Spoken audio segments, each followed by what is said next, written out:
Pandemi COVID-19 yang melanda bumi membuat pemerintah menunda keberangkatan jemaah haji ke Tanah Suci sejak tahun 2020 lalu. Tahun ini pun, pemerintah belum mendapat lampu hijau untuk memberangkatkan jemaah haji Indonesia dari pemerintahan Arab Saudi. Tapi, satu hal yang hampir pasti, ongkos naik haji bakal naik secara drastis. Mengapa naik begitu tinggi? Ini dia fakta datanya. Jika mendapat lampu hijau dari pemerintah Arab Saudi, waktu keberangkatan pertama jemaah haji sekitar tanggal 5 Juni 2022. Tahun ini, pemerintah mengusulkan biaya perjalanan ibadah haji atau BPIH atau dulu disebut ongkos naik haji yang harus ditanggung jemaah haji sebesar Rp45.053.000. Biaya ini melonjak hampir 10 juta jika dibandingkan saat pemerintah terakhir kali memberangkatkan jemaah haji pada 2019 atau sebelum pandemi COVID-19. Apa yang menyebabkan kenaikan biaya perjalanan haji? Kementerian Agama menyebut melonjaknya biaya haji disebabkan adanya biaya tambahan untuk serangkaian kegiatan protokol kesehatan. Para jemaah haji harus melakukan beberapa kali tes swab PCR untuk membuktikan bebas COVID-19. Sedikitnya ada 5 kali tes swab PCR yang harus dilakukan jemaah. Jemaah juga harus melakukan karantina selama 5 hari di Jeddah. Komponen penerapan protokol kesehatan ini membutuhkan biaya hingga 7,6 juta rupiah. Komponen lain yang menyebabkan kenaikan terkait kenaikan biaya penerbangan hingga nilai kurs rupiah terhadap dolar Amerika Serikat yang meningkat. Selain itu, ada juga kenaikan biaya operasional selama di Arab Saudi. Pemerintah Arab Saudi menerapkan kenaikan pajak terhadap seluruh jemaah haji yang mulainya 5% pada 2019 menjadi 15%. Ada pula kenaikan biaya visa dan smart card. Setiap tahun, pemerintah menggelontorkan subsidi untuk menutup biaya real haji.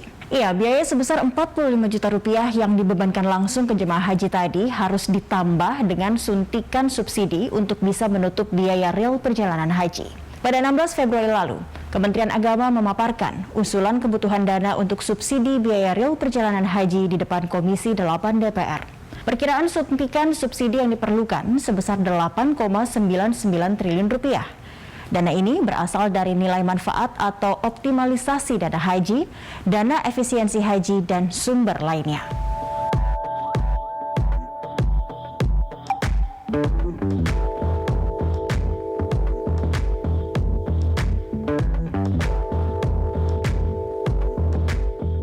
Apa itu optimalisasi dana haji? Ini adalah dana yang dikelola pemerintah yang sumbernya dari setoran awal para jemaah haji ketika pertama kali mendaftar. Instansi yang diberi amanah mengelola dana ini adalah Badan Pengelola Keuangan Haji, BPKH. Sesuai aturan, investasi keuangan haji dapat dilakukan dalam berbagai bentuk instrumen investasi, mulai dari surat berharga syariah, emas, investasi langsung, dan investasi lainnya.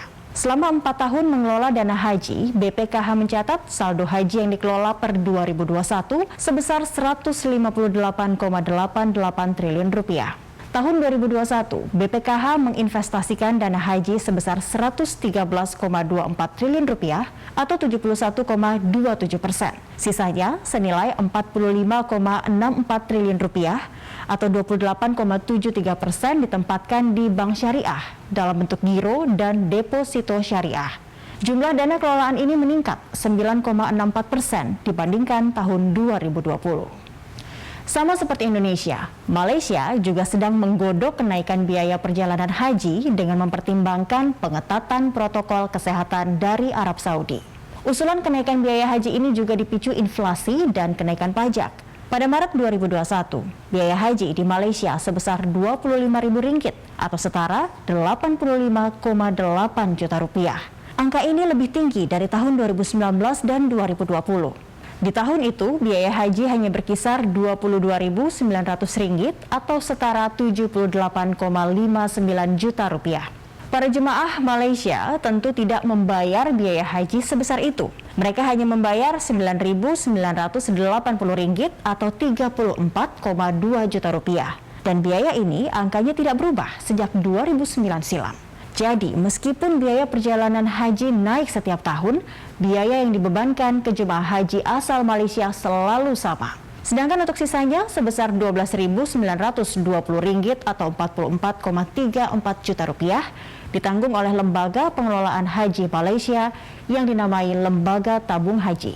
Lembaga ini sudah didirikan sejak tahun 1963 dan dianggap sebagai program pengelolaan haji terbaik di negara Muslim saat ini. Hingga akhir Februari, Kementerian Agama belum mendapat undangan pemerintah Arab Saudi untuk melakukan MOU tentang persiapan ibadah haji. Namun, Kementerian Agama telah memastikan pengisian kuota haji tahun 2022 adalah jemaah haji yang berhak berangkat pada 2020. Pada tahun 2020, ada 221.000 jemaah yang gagal berangkat haji. Pandemi COVID-19 yang melanda bumi 2 tahun ini menambah daftar panjang masa antrean calon jemaah haji. Kementerian Agama mencatat rata-rata masa tunggu calon jemaah haji mencapai 22 tahun. Ini lebih lama dari 4 pemilu atau 4 periode masa jabatan presiden dan wakil presiden. Dan masa tunggu terlama menyentuh 46 tahun, yaitu di Kabupaten Bantaeng, Sulawesi Selatan. Setelah rehat, kita akan simak kesiapan sistem kesehatan anggota G20 dalam menghadapi bencana pandemi di masa depan.